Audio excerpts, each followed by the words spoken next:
से चली आ रही सतभक्ति की ऐसी धारा ऋषियों, मुनियों, देवताओं और त्रिदेवों ने भी जिसका भेद ना पाया। भक्ति तो सभी करते हैं।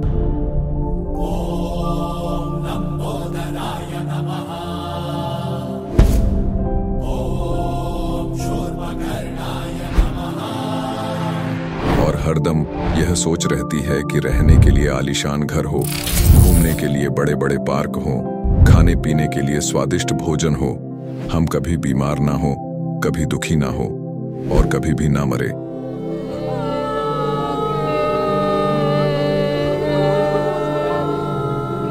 हरदम मौज मस्ती में रहे।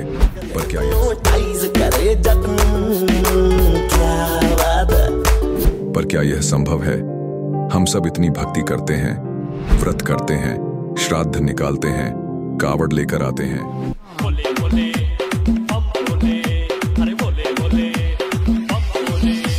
मंदिरों में जाकर मूर्ति पूजा करते हैं,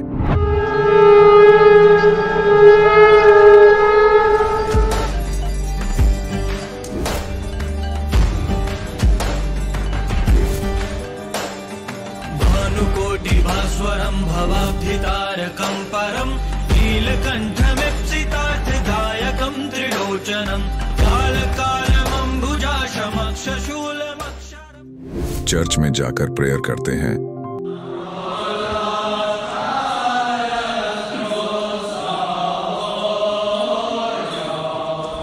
मस्जिद में जाकर नमाज अदा करते हैं,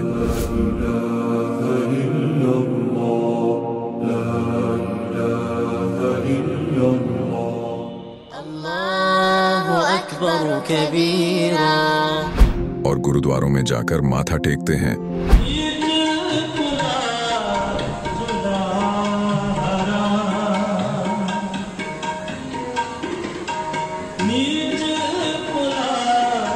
फिर भी दुखी क्यों है? लेकिन क्या आप जानते हैं वो कौन सी भक्ति है?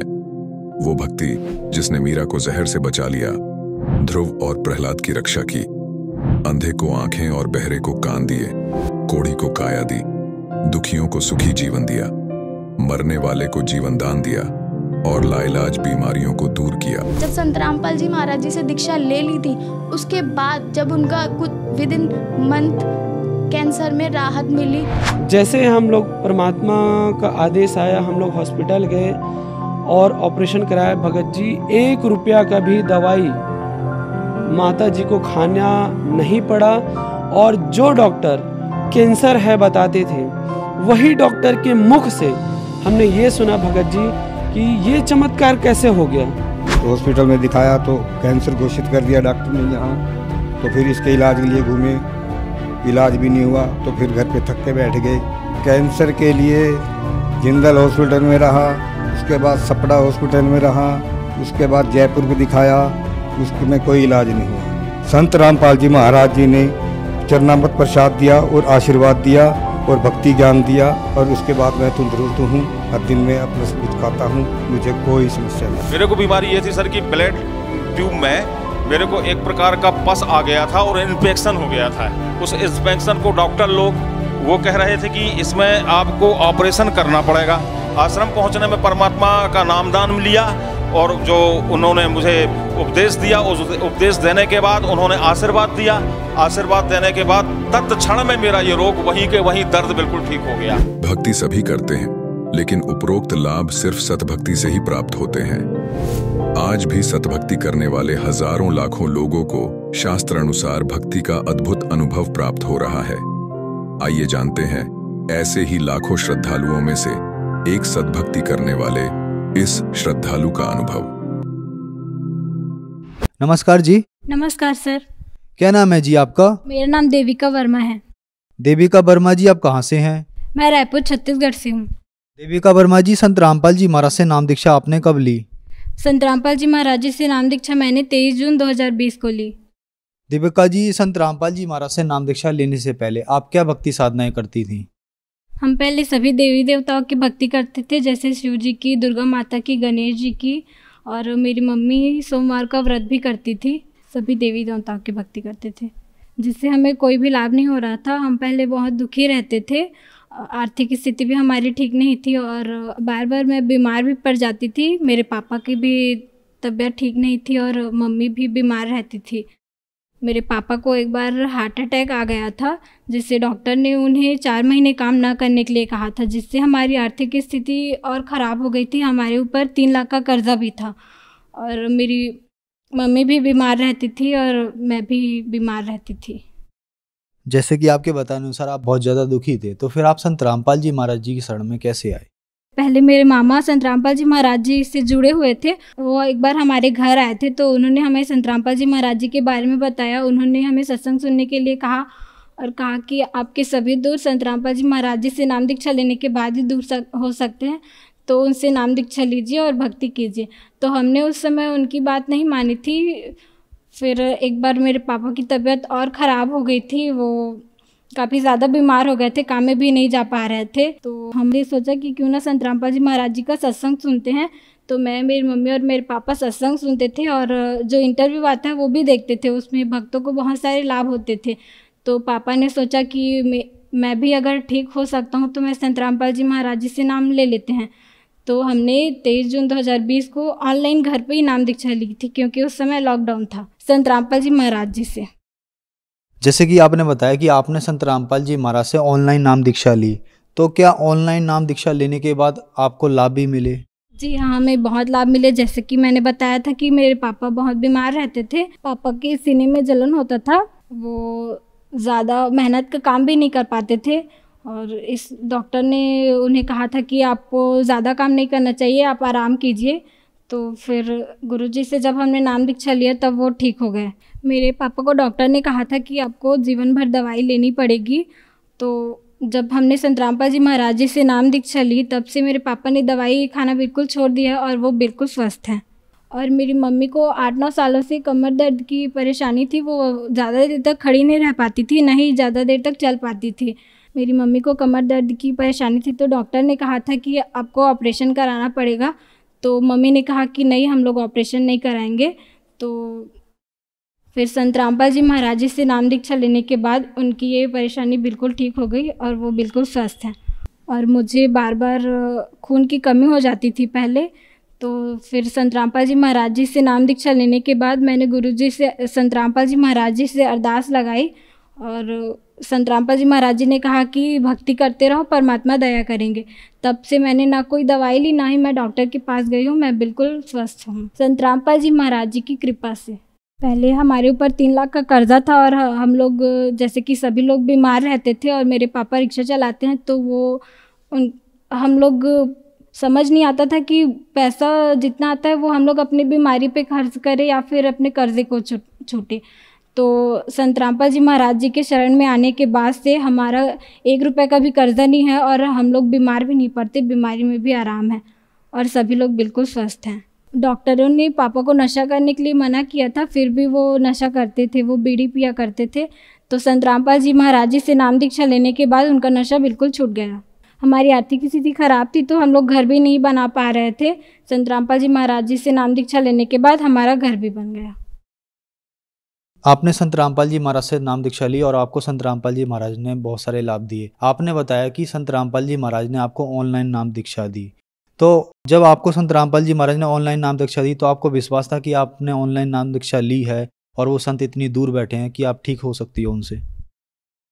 जी हाँ, हम पहले इतनी भक्ति करके इतने दुखी थे, सभी देवी देवताओं की भक्ति करते थे, तो हमें लगा कि अब संत रामपाल जी महाराज जी हैं जिनके चरण में जाके हमें सुख हो सकता है। हमने उन्हें पूर्ण परमात्मा मान के उनसे नाम दीक्षा ली और मर्यादा में रह के भक्ति की और फिर हम लोग बिल्कुल स्वस्थ हैं और हमें बहुत सारे लाभ भी हुए हैं।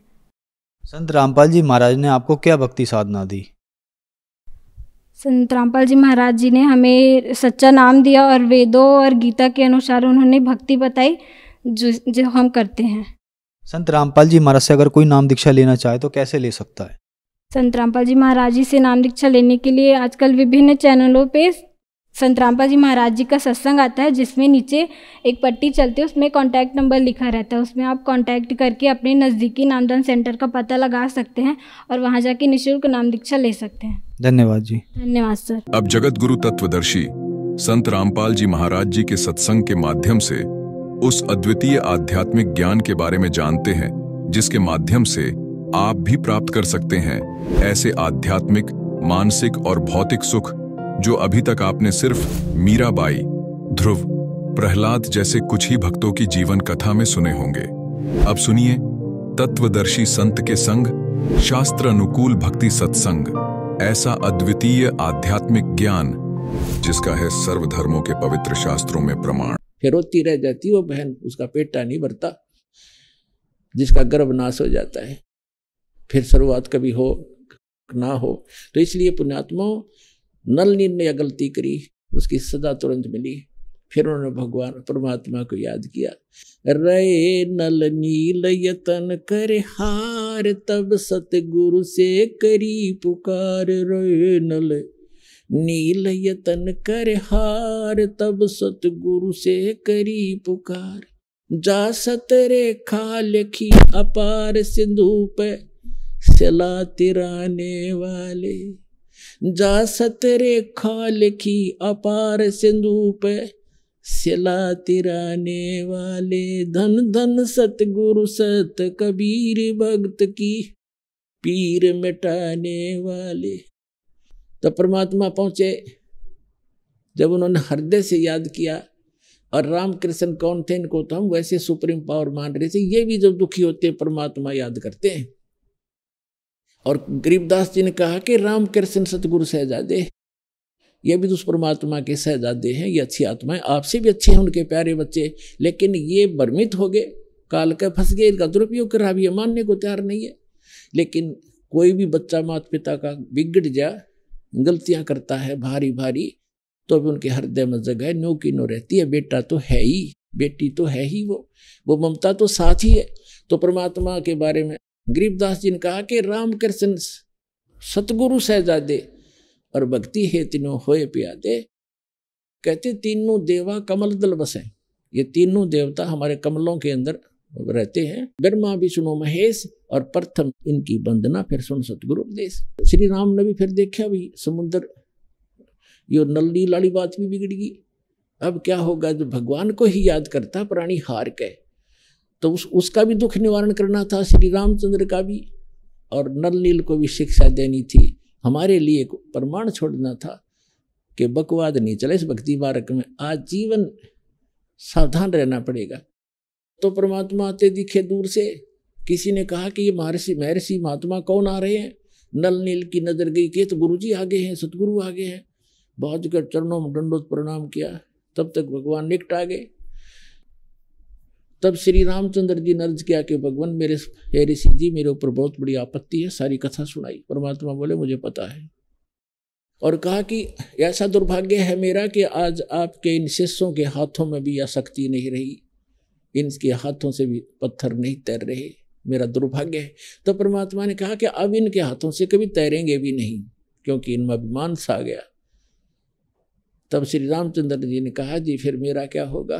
परमात्मा बोले करता हूँ इलाज। एक सोटी ले रखी थी परमात्मा ने, डंडी हाथ में छड़ी, डोगा सा, कहने लगे मेरे साथ साथ आ जाओ। एक बहुत बड़ा पहाड़ था, उस पहाड़ के चारों तरफ परमात्मा ने ऐसे अपनी उस सोटी ते, छड़ी ते, डंडी ते रेखा खींच दी कि इसके बीच बीच के पत्थर मैंने हल्के कर दिए, उठाओ और पुल बनाओ। तब वो पत्थर तेरे थे भाइयों। अभी तक कोई का राम ने तार दिए, कोई का नल नील ने तरा दिए, कोई तो श्री राम हनुमान ने राम का नाम लिख देता है तो तेरे गए। हनुमान तो अपना दैनिक क्रिया करा करता, वो तो पत्थर पे वैसे लिख लेता था राम राम राम, ताकि सामने वाले भी देखें। क्योंकि भक्ति जो करनी होती है वो मंत्र काम करते करते करना होता है। तो उस राम राम जाप नहीं था उनका। तो राम को तो सिर्फ सामने वाला पढ़ेगा देखेगा तो भी 2 बार तो राम राम कहेगा। इस तरह वो क्रियाएं थी, बाकी उनसे राम नाम से वो नहीं तेरा था। अब कहते हैं जगत का पेखना पेख्या, धनी का नाम ना लेखा। अब एक दूसरे के सिर पर धरे बैठे, उसने ऐसे कर दिया, उसने ऐसे कर दिया, किंतु जो करने वाले का तो जिक्र भी नहीं। तो इस प्रकार वो त्रेता युग में आए थे भगवान मुनिंदर रूप में परमात्मा। उस समय नल नील को स्वस्थ किया, और श्री रामचंद्र जी के ऊपर जो पहाड़ जैसा दुख था वो पुल बनवाया। और परमात्मा कहते हैं कि धर्मदास जी को समझाते हैं कि तुम इन राम कृष्ण को भगवान मान बैठे, किस आधार से? एक छोटे मोटे इनकी लीला देखकर कैसे कि श्री कृष्ण जी को तुमने राम मान लिया, भगवान मान लिया, कि उसने गोवर्धन पर्वत उठा लिया, गिरिराज बोलो जिसने। और आपके पुराण बताते हैं, आप खुद कथा सुनते और सुनाते हो कि शेष नाग सारी सृष्टि न ठारा, जिसको ऊपर पृथ्वी भी सारे ये लोग ग्रह भी प्रह भी। तो एक पहाड़ के ठाण तो भगवान मान लिया, तो शेष नाग क्यों नहीं माना तुमने परमात्मा? और फिर आप ये भी कथा सुनते हो श्री राम के उसमें हनुमान जी द्रोणागिरी उठा ले, तो इनमें भगवान हनुमान भगवान क्यों नहीं? क्या बताते हैं कि गोवर्धन श्री कृष्ण धारो और द्रोणगिरी हनुमंते, शेष नाग सब सृष्टि उठारा, इनमें कौन भगवंते। फिर क्या बताते हैं? कहते हैं समुद्र पाट लंका गयो, वो सीता को भरता रे, और अगस्त ऋषि ने ये सातों पी लिए, इनमें कौन करता रे। एक अगस्त ऋषि वे हैं जिनमें ऐसी सिद्धि थी कि उन्होंने एक घूंट में सातों समुद्रों को पी लिया था, खत्म खाली कर दिया था इसको। फिर प्रार्थना करी तो वापस उसको छोड़ा था। तो परमात्मा कहते हैं तुम मानते हो कि श्री रामचंद्र जी ने समुद्र पर पुल बना लिया इसलिए भगवान मान लिया। कहते अगस्त ऋषि ने सातों पी लिए थे, वो क्यों ना भगवान माना।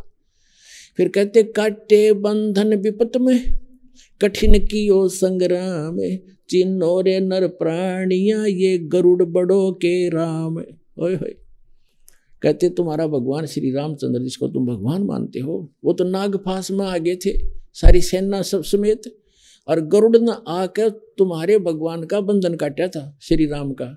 तो गरुड़ बड़ा हुआ, तुम्हारा श्री राम बड़ा हुआ, कुछ तब बुद्धि तो काम ले लो। भजन करो उस रब को जो दाता है कुल सबका, भजन करो उस रब को जो दाता है कुल सबका। वो है कबीर इज गॉड, धानक रूप रहा करतार, अनंत कोट ब्रह्मांड का, एक रति नहीं भार, और सतगुरु पुरुष कबीर है ये कुल के सर्जनहार। हम सुल्तानी नानक तारे दादू को उपदेश दिया, जात जुलाहा भेद नहीं पाया, वो काशी माए कबीर हो। बोलो सतगुरुदेव।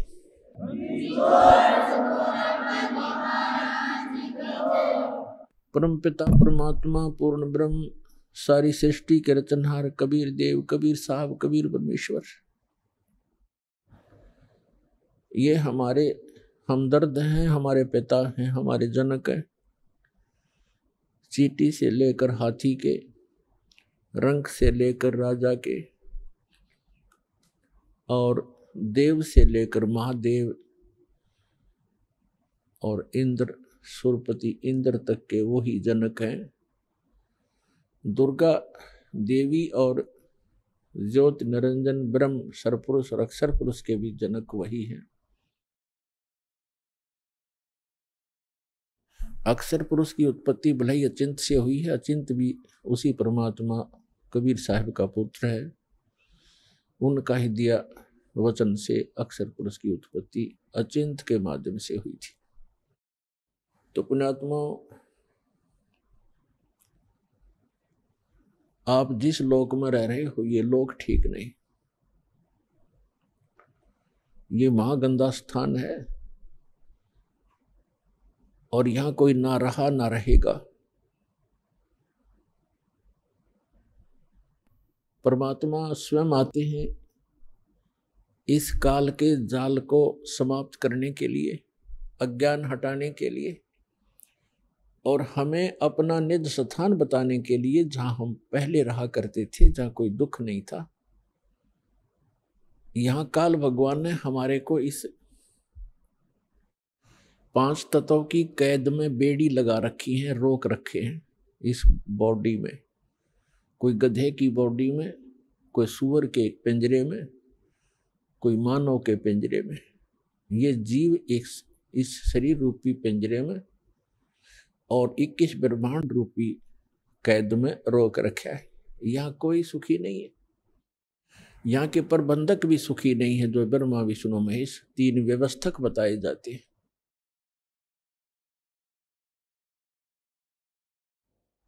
और हम जिस लोक में रह रहे हैं ये काल भगवान का लोक है। काल से अंडरस्टूड है कि वो क्या चीज है, क्या वस्तु है। ये काल नाम ही अपने आप को डिफाइन करता है। श्रीमद् भगवत गीता अध्याय नंबर 11 के श्लोक नंबर 32 में श्रीमद् भगवत गीता का ज्ञान देते समय यही काल श्री कृष्ण जी में प्रवेश करके बोल रहा है कि मैं काल हूं अर्जुन, और सभी को खाने के लिए अब प्रवृत्त हुआ हूं, सबका नाश करने के लिए। गीता अध्याय नंबर 11 के श्लोक 21 में अर्जुन कह रहा है कि हे भगवान, आप तो ऋषियों को भी खा रहे हो, आप तो सिद्धों को भी खा रहे हो, जो वेद मंत्रों से आपकी स्तुति भी कर रहे हैं, आप उनको भी नहीं बख्श रहे हो। कोई आपकी जाड़ों में लटक रहे हैं, कोई आपके मुंह में प्रवेश कर रहे हैं। तब इसने कहा कि मैं काल हूं भाई, मैं सबको खाने के लिए अब प्रवृत्त हुआ हूं। तो पुण्यात्माओं, श्री कृष्ण जी काल नहीं थे। उन्होंने पहले कभी अपने आप को काल नहीं कहा, उसके बाद कभी काल नहीं कहा। और ये कहना कि मैं अब प्रवृत्त हुआ हूं, श्री कृष्ण तो पहले वहां विद्यमान थे। इसका नाम काल है। परमात्मा ने आकर बताया है, जो सबके पिता हैं, सबके जनक हैं, कि इस काल को 1 लाख मानव शरीरधारी प्राणी नित्य खाने पड़ते हैं। उसके लिए ये सब अपनी व्यवस्था करवा रहा है अपने तीनों पुत्रों से। रजगुण युक्त ब्रह्मा जी को कर रखा है, सतगुण युक्त विष्णु जी को, और तमगुण युक्त श्री शिव जी को, शंकर जी को। इन तीनों से ही ये सब व्यवस्था अपनी करवा रहा है। ब्रह्मा जी से निकल रही तरंगों, उसके अंदर से निकल रही उस वासना से हम सभी जीव प्रभावित होते हैं और संतान उत्पत्ति करते ही करते हैं। भगवान शिव के अंदर से निकल रही सतोगुण की तरंगों,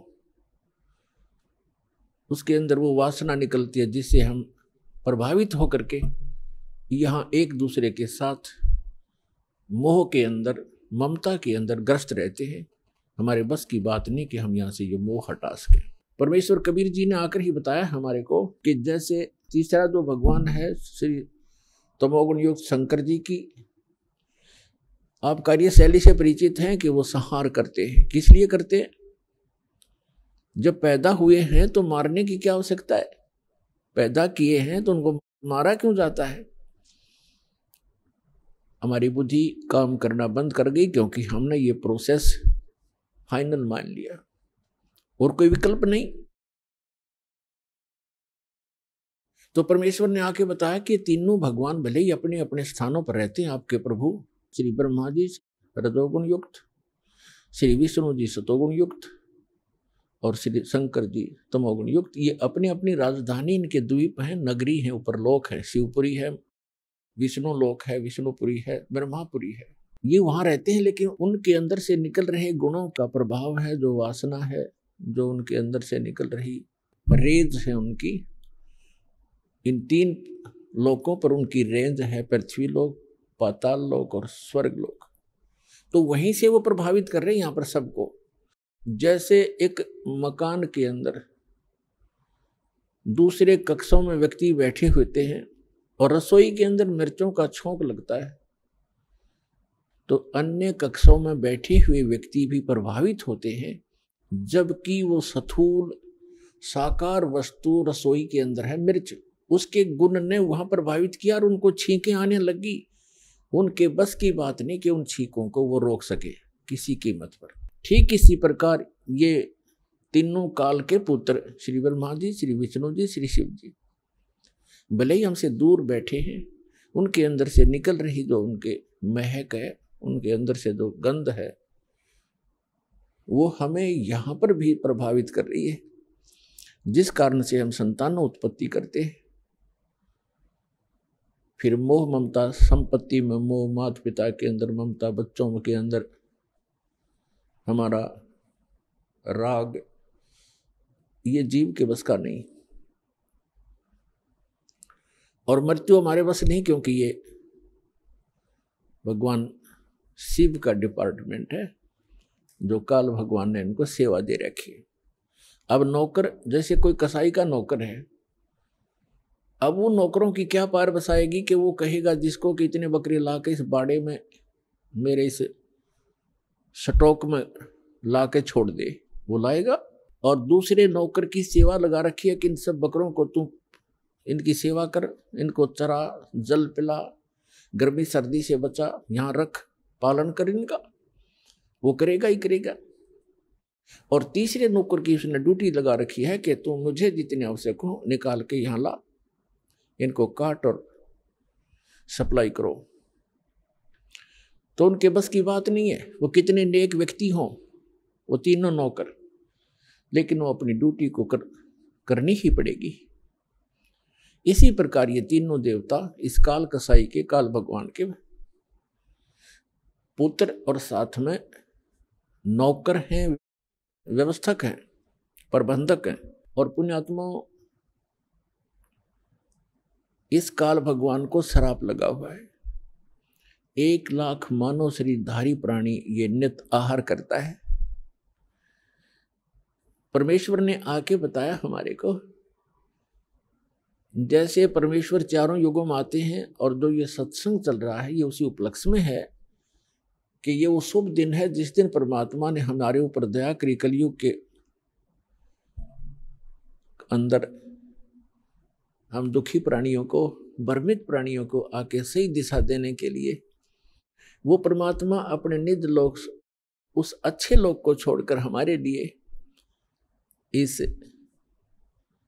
काल के लोक में आए, कसाई के बाड़े में आए, कसाई के लोक में आए और हमारे को यथार्थ ज्ञान देने की चेष्टा की। लेकिन हमने परमात्मा के उस ज्ञान को स्वीकार नहीं किया, क्योंकि हमारे धर्म गुरु काल से प्रभावित हैं, प्रेरित हैं। उन्होंने अज्ञान सुना हुआ है, सदग्रंथों को आधार बताते और सदग्रंथों के विपरीत ज्ञान सुनाते रहे हमारे का।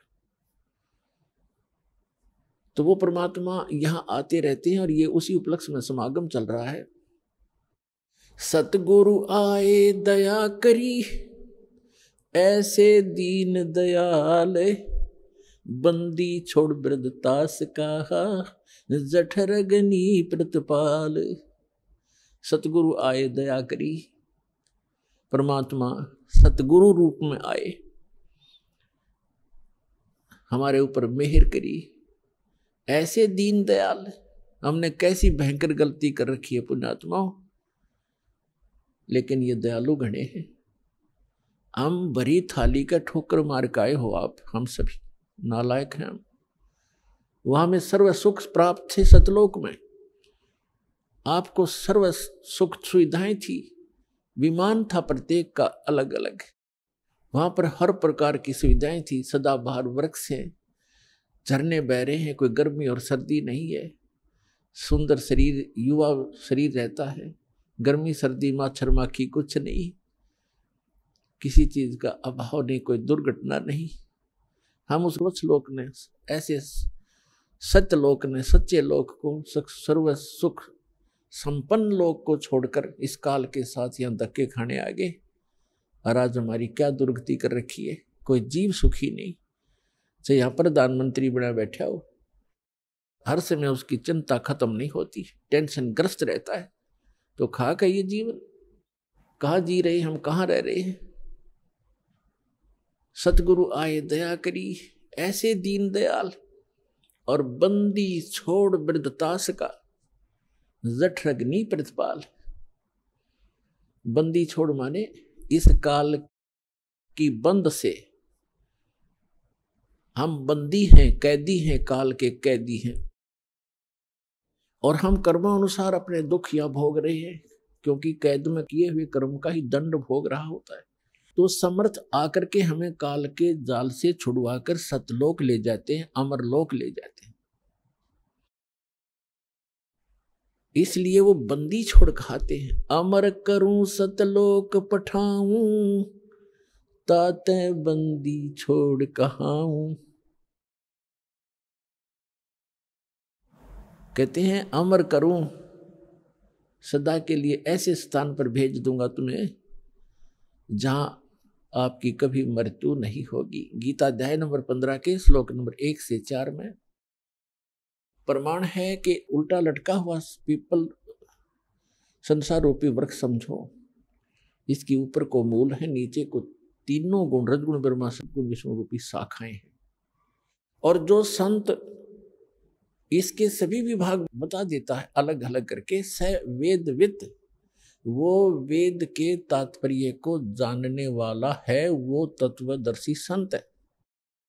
और ये भूमिका परमात्मा ही कर सकता है तत्वदर्शी संत की, और कर नहीं सकते।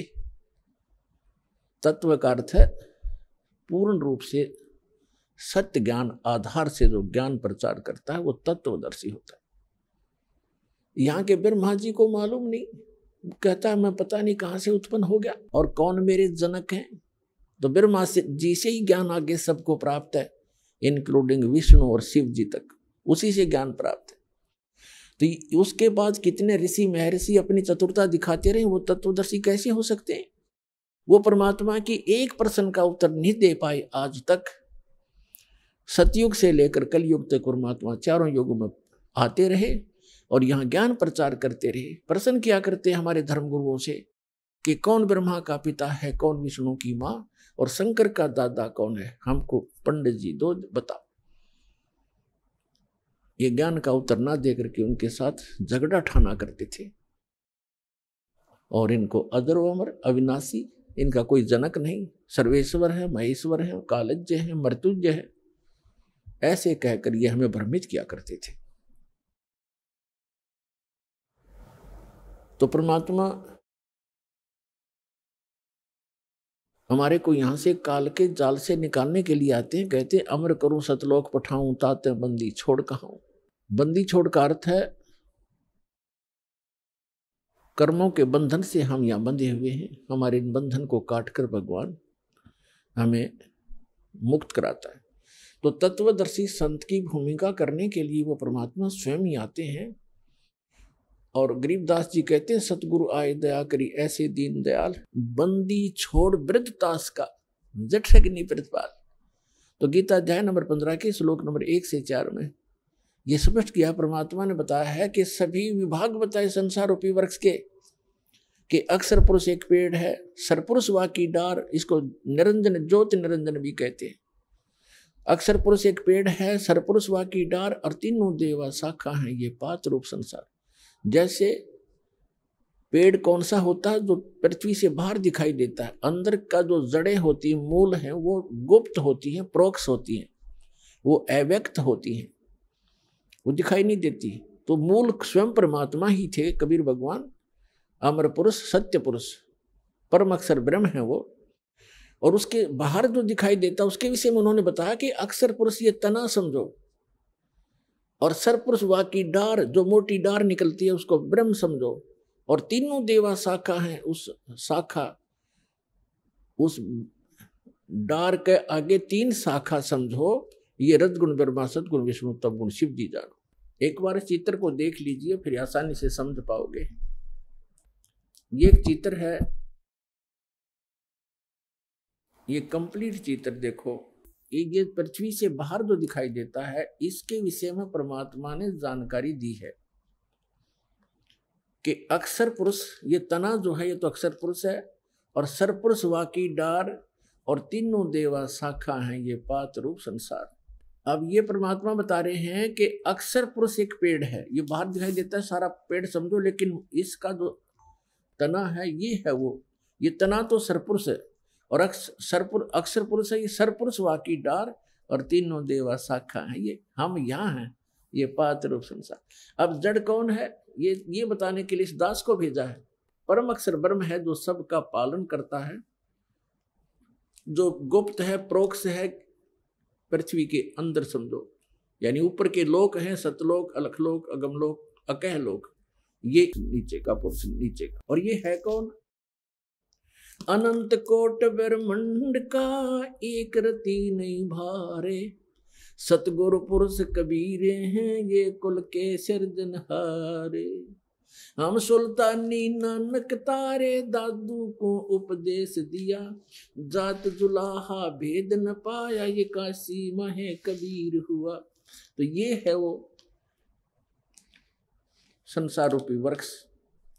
श्रीमद् भगवत गीता अध्याय नंबर 15 के श्लोक 1 से 4 का वर्णन है। ये वर्णन है, ये निष्कर्ष है इसका कि उल्टा लटका हुआ संसार रूपी वृक्ष है अर्जुन, ऊपर को जड़ नीचे को शाखा। गीता ज्ञानदाता ने केवल इतनी जानकारी दी है, ऊपर को जड़ और नीचे को तीनों गुण रूपी शाखा वाला ये एक संसार रूपी वृक्ष है, पीपल का समझो अविनाशी वृक्ष है। और जो इसके सभी पार्ट्स ऊर्ध्व मूलम अधः शाखम अश्वत्थम प्राहु अव्यम छंदासी यस्य पर्णानि ये तम वेद स वेदवित्,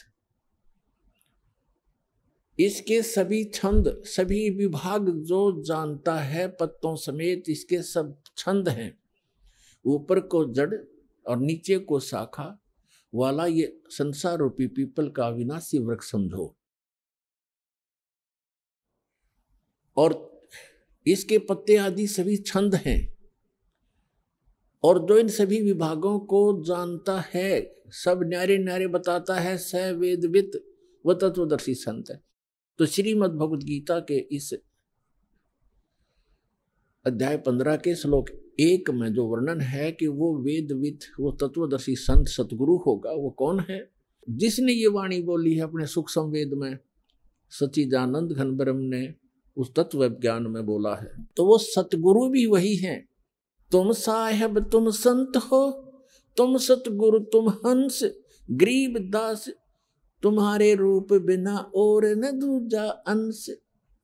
तुम साहेब तुम संत हो और तुम ही सतगुरु, सच्चा ज्ञान देने वाले अध्यात्म मार्ग का यह सर्व ज्ञान, और आप ही हंस हो, तुम ही सच्चे भक्त रूप में भी आप ही एक भूमिका करें। तो यहां बताया है कि उस परमेश्वर ने बताया अक्षर पुरुष एक पेड़ है, सरपुरुष वा की डार, और तीनों देवा शाखा है ये पात रूप संसार। श्रीमद् भगवत गीता अध्याय नंबर 15 के श्लोक नंबर 1 से 4 का निष्कर्ष है कि ये ऊपर को जड़ और नीचे को तीनों गुण रूपी शाखा वाला संसार रूपी पीपल का वृक्ष अविनाशी जानो। और जो संत इसके सभी विभागों को जानता है वह तत्वदर्शी संत है, और उसके पास तत्व ज्ञान है। श्रीमद् भगवत गीता अध्याय नंबर 4 के श्लोक 32 में स्पष्ट किया है कि परमात्मा ही सच्चिदानंद घन अपने मुख कमल से यथार्थ ज्ञान तत्व ज्ञान बोलता है। जो परमेश्वर के मुख कमल से उच्चरित वाणी होती है वो तत्व ज्ञान है। उसके अंदर आध्यात्मिक यज्ञों का यानी आध्यात्मिक अनुष्ठानों का विस्तृत विवरण होता है, और उसको जानने के बाद फिर सभी कर्मों से सभी पापों से मुक्त प्राणी हो जाता है। वो तत्व ज्ञान स्वयं परमात्मा अपने मुख कमल से ब्रह्मणे मुखे, अपने मुख कमल से बोलकर वो वाणी उच्चारण करता है। सच्चिदानंद घन ब्रह्म की वाणी में विस्तार से कहे गए हैं वो तत्व ज्ञान है। चौथे अध्याय के 34वें श्लोक में कहा है कि अर्जुन उस तत्व ज्ञान को जो गीता ज्ञान से अन्य है, उस तत्व ज्ञान को तत्वदर्शी संतों के पास जाकर समझ, उनको दंडवत प्रणाम करने से, कपट छोड़कर उनकी सेवा करने से, सरलतापूर्वक प्रसन्न करने से वो तत्वदर्शी संत तुझे तत्व ज्ञान का उपदेश करेंगे। तो 15वें अध्याय के प्रथम मंत्र में उसकी पहचान बताई है श्रीमद् भगवत गीता में कि जो इस ऊपर को जड़ नीचे को तीनों गुण रूपी शाखा वाला ये संसार रूपी वृक्ष समझो, और इसके सभी विभाग पत्ते आदि इसके सब विभाग हैं, और जो संत इन सब विभागों को जानता है, सब पार्ट्स जानता है, इसके अंग भिन्न भिन्न बताएगा, स वेदवित् वो तत्वदर्शी संत है।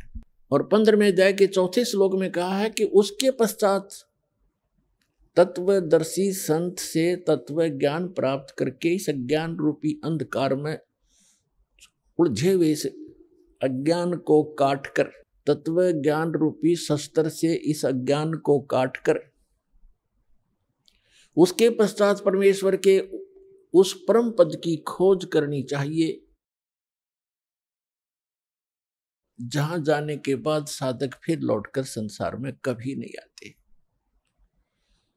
और केवल उसी परमात्मा की भक्ति करनी चाहिए जिसने सर्व ब्रह्मांडों की रचना की है, सबका रचनहार है, सर्व उत्पादक है वो। तो दास जो ये बताना चाहता था, सतगुरु आए दया करी ऐसे दीन दयाल, बंदी छोड़ वृत्तास का जठरग्नि प्रतिपाल, अमर करूं सतलोक पठाऊं ताते बंदी छोड़ कहां। अमर करूं, उस परमात्मा के तत्व ज्ञान के आधार से सत साधना करने वाले प्राणी वहां चले जाते हैं, फिर लौटकर कभी संसार में नहीं आते। श्रीमद् भगवत गीता अध्याय नंबर 18 के श्लोक नंबर 62 में कहा है कि अर्जुन तो सर्वभाव से उस परमेश्वर की शरण में जा जो गीता ज्ञान दाता से अन्य है। उस परमेश्वर की कृपा से तू परम शांति को और शाश्वत स्थान को, अमर लोक को, जिसका कभी एंड नहीं होता, कभी नाश नहीं होता, उस स्थान को, शाश्वत स्थान को प्राप्त हो जाएगा।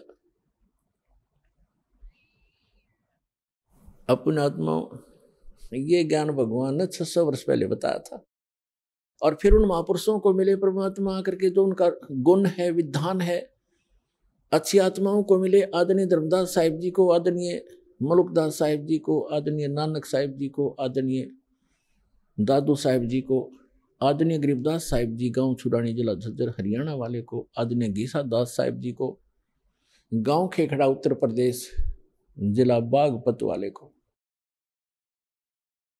और स्वामी रामानंद जी काशी वाले का, महर्षि का। तो उन महापुरुषों ने और स्वयं परमात्मा ने हमारे को सचेत करने की चेष्टा की कि जो साधनाएं, जो भक्ति तुम कर रहे हो और जिस भगवान को तुम परमात्मा माने बैठे हो, वो परमात्मा नहीं है। जिस स्वामी को, जिस प्रभु को आपने परमात्मा मान रखा, ये परमात्मा नहीं है। परमात्मा की परिभाषा होती है जो श्रेष्ठ आत्मा हो। श्रेष्ठ आत्मा कभी किसी को मारता नहीं, किसी की टांग नहीं काटता, किसी को अंधा नहीं करता, किसी को रोगग्रस्त नहीं करता, वो परमात्मा होता है। अभी आपने सुने जगत गुरु तत्वदर्शी संत रामपाल जी महाराज के मंगलमय सत्संग प्रवचन। आइए अब सुनते हैं उन भक्तों के अनुभव जिन्होंने संत रामपाल जी महाराज के प्रमाणित ज्ञान से प्रभावित होकर नाम दीक्षा लेकर अनेकों लाभ प्राप्त किए। सर नमस्कार। सत साहिब जी। सर क्या नाम है आपका? गुरपाल सिंह, पिंड रुड़की, जिला फतेहगढ़ साहब, पंजाब। सर क्या काम करते हैं आप? पेंटिंग का काम करते हैं सर। सर संत रामपाल जी महाराज जी से कब जुड़े? सन 2013 5 जनवरी। सर संत रामपाल जी महाराज से नाम दीक्षा लेने से पहले आप क्या भक्ति साधना करते थे? सिख पंथ नाल जुड़े हुए सी, अमृत छकिया हुआ सी और उसके बाद देवी देवतियों की पूजा करते थे। इससे पहले फिर सबसे पहला तो सर देवी देवतियों की पूजा करते थे, उस तो बाद सिख पंथ नाल जुड़िया तो अमृत छकिया हुआ सी और बस ये नितनेम बाणी का पाठ करते सी। गुरु सर आपको संत रामपाल जी महाराज जी के बारे में कैसे पता चला, कैसे आए आप उनके आश्रम में? इन संत रामपाल जी महाराज जी के आश्रम दे विच जदों गए हैं जी, उस तो पहला मैनू DVD कैसटां किसी भगत कोलों प्राप्त हुई तो मैं देखियां तो इन्हां दे ज्ञान नूं समझिया तो समझण ते उपरंत फिर मैं उत्थे आश्रम गया जी, कल्ला ही आश्रम जाके तो इन्हां दा नाम उपदेश लिया तो जो नाम उपदेश लिया तो उत्थों लंगर पानी छकिया बड़ी सुविधा नाल। ते उस तो बाद संत रामपाल जी महाराज जी के दर्शनां लई लाइन विच लगे। तो लाइन विच लगन तो जदों संत रामपाल जी महाराज एक एक भगत नूं बड़े प्यार नाल आशीर्वाद दे रहे सी, सिर पर हत्थ रख के ते वचन भी करते सी, जो पुछना चाहुंदा सी कोई गलबात वो बड़े प्यार नाल उहदा जवाब दिंदे सी। सर संत रामपाल जी महाराज से नाम दीक्षा लेने के बाद आपको क्या लाभ मिला? ਲਾਭ ਤੋਂ ਮੈਨੂੰ ਮੇਰੇ ਪਰਿਵਾਰ ਸਭ ਤੋਂ ਵੱਡਾ ਲਾਭ ਤੋਂ ਇਹ ਮਿਲਿਆ ਜੀ, ਜੋ ਮੋਕਸ ਪ੍ਰਾਪਤੀ ਦਾ ਇਹ ਨਾਮ ਦੀ ਕਮਾਈ ਸਤ ਭਗਤੀ ਹੈ ਜੀ। ਇਹ ਸਤ ਭਗਤੀ ਕਰਨ ਨਾਲ ਮੁਕਤੀ ਮਿਲੂਗੀ ਜੀ। ਔਰ ਮੇਰੇ ਘਰ 'ਚ ਸੁੱਖ ਸ਼ਾਂਤੀ, ਹਰ ਇੱਕ ਪਰਿਵਾਰ ਸੁੱਖ ਸ਼ਾਂਤੀ ਨਾਲ ਰਹਿ ਰਿਹਾ। ਪਹਿਲਾਂ ਕੋਈ ਕਿਸੇ ਨੂੰ ਕੋਈ ਤਕਲੀਫ ਹੋ ਜਾਂਦੀ, ਕਿਸੇ ਦਾ ਸਿਰ ਦਰਦ, ਕਿਸੇ ਦੇ ਪੇਟ ਪੀੜਾ ਹੋਣ ਲੱਗ ਜਾਂਦੀ ਸੀ, ਅਤੇ ਇਹ ਜੋ ਹੈ ਮੇਰੇ ਘਰ 'ਚ ਬਹੁਤ ਸੁੱਖ ਸ਼ਾਂਤੀ ਆ। ਹੁਣ ਬੜੇ ਬਰਕਤ ਆ, ਬੜੇ ਪਿਆਰ ਨਾਲ ਰਹਿ ਰਿਹਾ ਪਰਿਵਾਰ ਆ। क्या आप कोई नशा करते थे? ਨਸ਼ਾ ਕਰਦੇ ਸੀ ਪਹਿਲਾਂ ਤੰਬਾਕੂ ਦਾ ਕਰਦੇ ਸੀ। अब ਜਦੋਂ ਦਾ ਸੰਤ ਰਾਮਪਾਲ ਜੀ महाराज जी से नाम उपदेश लिया है, उदों तो कोई नशा नहीं करते। आखिर संत रामपाल जी महाराज जी ऐसी क्या दवाई देते हैं कि जो भी उनसे नाम दीक्षा लेता है वो नशा छोड़ देता है?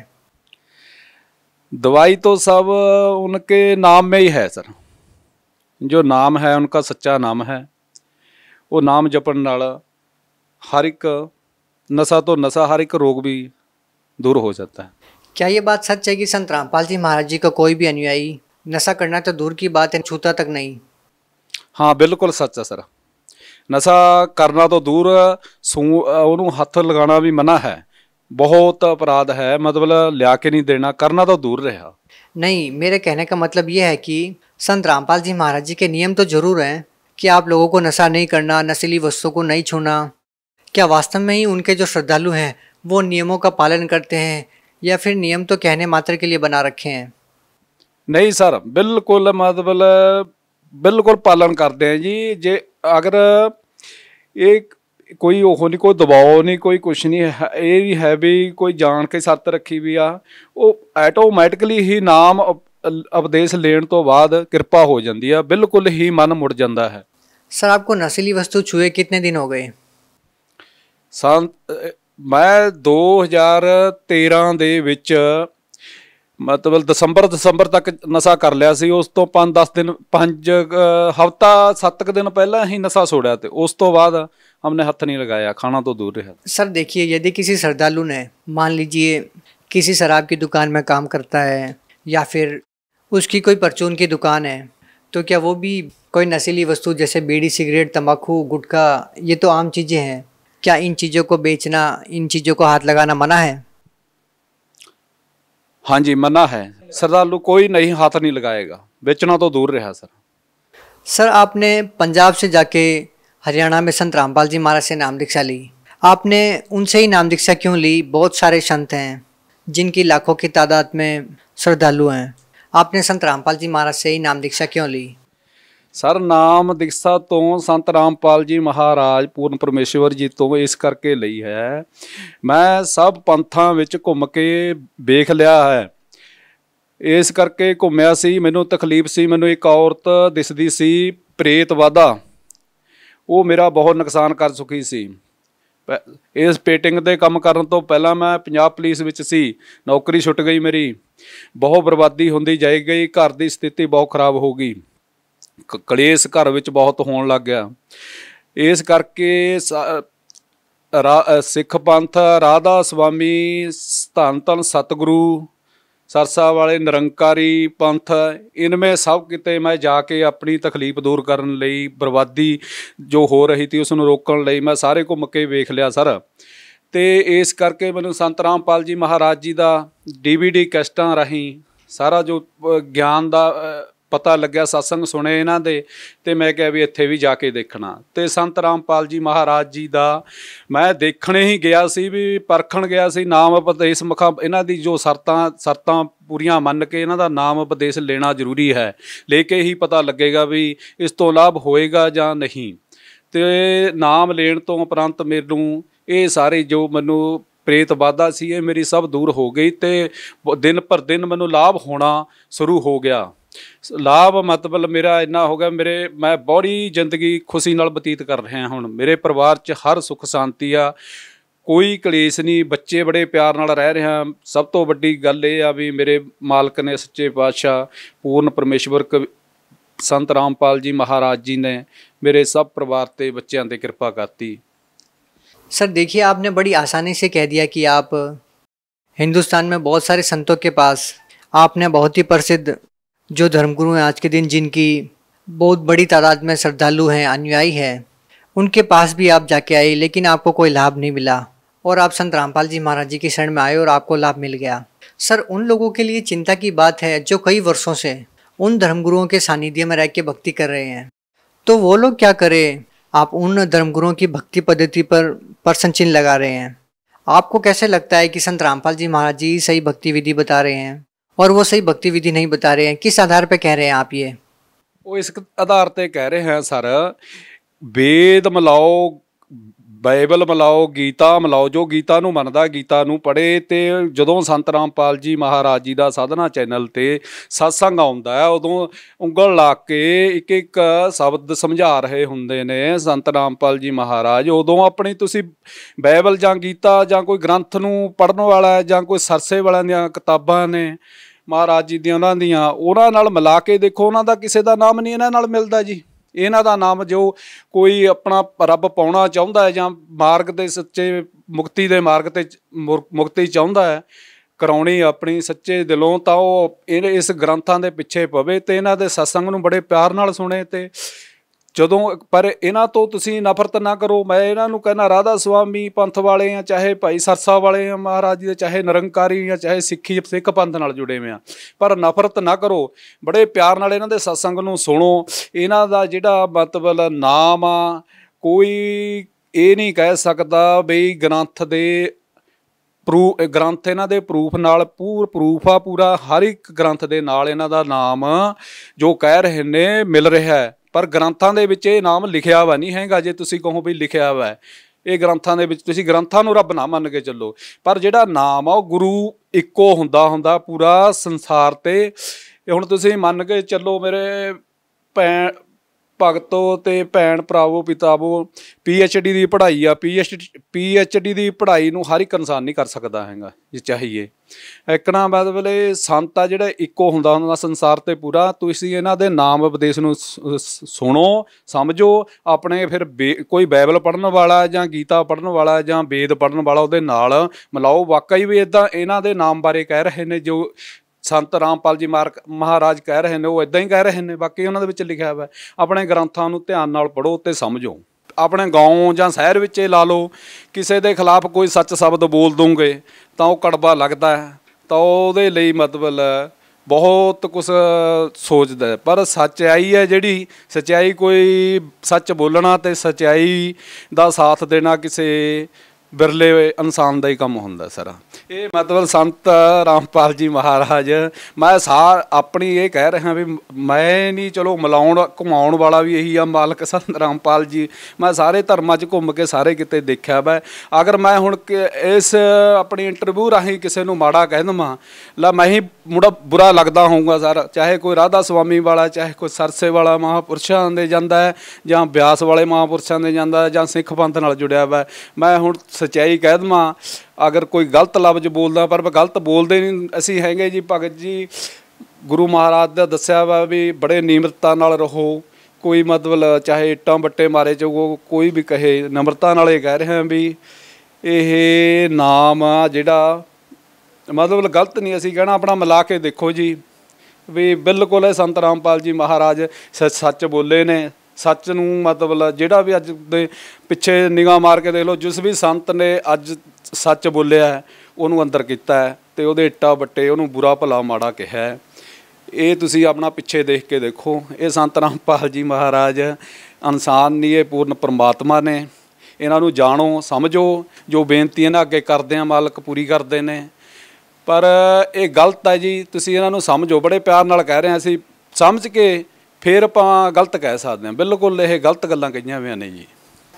सर, संत रामपाल जी महाराज जी के बारे में ये कहा जाता है कि वो अन्य धर्मगुरुओं पर टीका टिप्पणी करते हैं। संत रामपाल जी महाराज जी ऐसा क्यों करते हैं? नहीं सर, वो टिप्पणी किसी ते नहीं करते। बहुत सच बोल रहे हैं जी। जो वेद कह रहे हैं, गीता कह रही आ, कुरान कह रही आ, उन्हों की कोई अपने कोल तो अपनी तरफों बुक नहीं छपाई भी हैगी। तुसीं अपने अपने घर च लिया के रखो। जिस धर्म नूं मनदे हैं तुसीं हर एक धर्म की बुक छपी भी आ, वेद रखो। अगर कहते नहीं कोई मतलब किसी चीज़ नूं पाउणा तां मतलब मिहनत तां कुछ ना कुछ करनी पऊगी। उंजे नहीं उन्होंने मतलब टिक देना भी ये गलत ने। ये गलत गल है जी।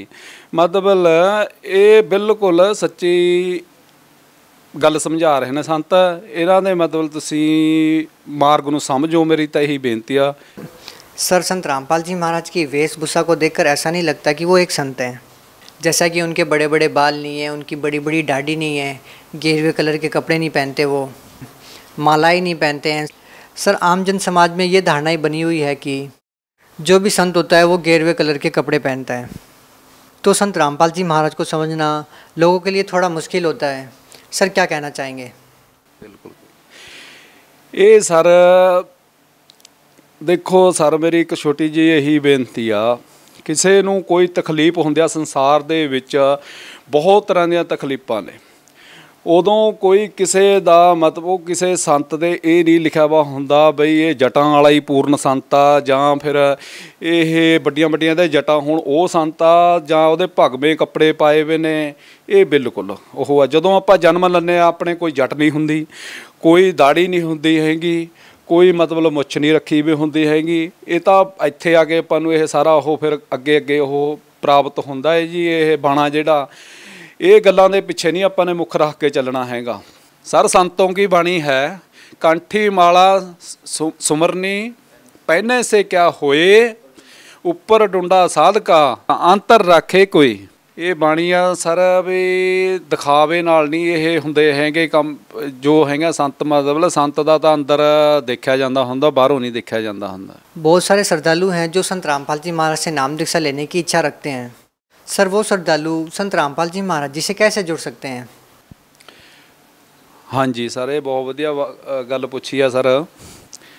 ਉਹ ਸਰ ਸੰਤ ਰਾਮਪਾਲ ਜੀ ਮਹਾਰਾਜ ਜੀ ਦਾ ਸਤਸੰਗ ਆਉਂਦਾ ਹੈ ਜੀ, ਉਸ ਦੇ ਨੀਚੇ ਪੀਲੀ ਪੱਟੀ ਆਉਂਦੀ ਹੈ ਜੀ, ਉਹਦੇ ਉੱਪਰ ਕੰਟੈਕਟ ਨੰਬਰ ਲਿਖੇ ਹੋਏ ਹੁੰਦੇ ਆ ਸਰ। ਉਹ ਕੰਟੈਕਟ ਨੰਬਰ 'ਤੇ ਜੋ ਕੋਈ ਨਾਮ ਉਪਦੇਸ਼ ਜਾਂ ਸੰਤ ਬਾਰੇ ਕੋਈ ਵੀ ਜਾਣਕਾਰੀ ਲੈਣਾ ਚਾਹੁੰਦਾ ਹੈ ਸੰਤਾਂ ਬਾਰੇ, ਤਾਂ ਉਹ ਕੰਟੈਕਟ ਨੰਬਰ 'ਤੇ ਫ਼ੋਨ ਕਰਨ ਜੀ। ਉਹ ਫ਼ੋਨ ਕਰਨ 'ਤੇ ਉਹਨਾਂ ਦਾ ਜੋ ਨੇੜੇ ਬਲੋਕ ਜਾਂ ਕੋਈ ਵੀ ਉਹਨਾਂ ਨੂੰ ਨਜ਼ਦੀਕ ਪੈਂਦਾ ਹੋਊਗਾ ਐਡਰੈਸ, ਉਹ ਉਹਨਾਂ ਨੂੰ ਦਿੱਤਾ ਜਾਊਗਾ ਜੀ। ਉੱਥੋਂ ਉਹ ਨਾਮ ਸ਼ਬਦ ਗੁਰੂ महाराज जी संत रामपाल जी महाराज जी का प्राप्त कर सकते हैं। सर, आप लोग हमारे चैनल को इंटरव्यू देते हैं। सर, आप लोगों को क्या फ़ायदा होता है? आप लोग इंटरव्यू क्यों देते हैं? क्यों आप लोगों को अपने विचार बताते हैं? आप लोगों का क्या हित है? विचार तो सर इस करके सच्चाई करके बताते हैं सर। हमको जो लाभ हो रहे हैं सर इन्ह के नाम शब्द द्वारा, तो इस करके बताते हैं। अगर किसी को कोई लाभ हो जाता है तो चुप थोड़ा बैठता है सर वो। सर, लोगों को शंका ये रहती है कि शायद जो लोग इंटरव्यू देते हैं उन्हें कुछ पैसे दिए जाते हैं। सर, आप लोगों से हम पूछना ये चाहते हैं कि क्या आपका कोई एड्रेस मांगे, आपसे पूछना चाहेंगे क्या ये वास्तव में ऐसी चीज़ें हुई हैं या नहीं हुई है, इसके बारे में क्या कहेंगे? सर, बिल्कुल हमारा एड्रेस मतलब पूछता है तो बिल्कुल बता, हम जरूर उसको बताएंगे। कोई पैसा नहीं लिया जाता सर, वहाँ तो दिए जाते हैं। सर, आपका एड्रेस क्या है? आपका एड्रेस? हमारा address sir son of Ramsara, जिला फतेहगढ़, पंजाब। सर, आपने जो अपने हैं वो सही है या इस चीज़ के लिए कोई जानकारी लेना चाहिए? क्या आपके पड़ोसियों से या कर सकते हैं? हमारे जो दर्शक बिल्कुल बिल्कुल कोई बात करना चाहे ऐसे कर सकता है सर। बहुत बहुत धन्यवाद। सत साहिब जी।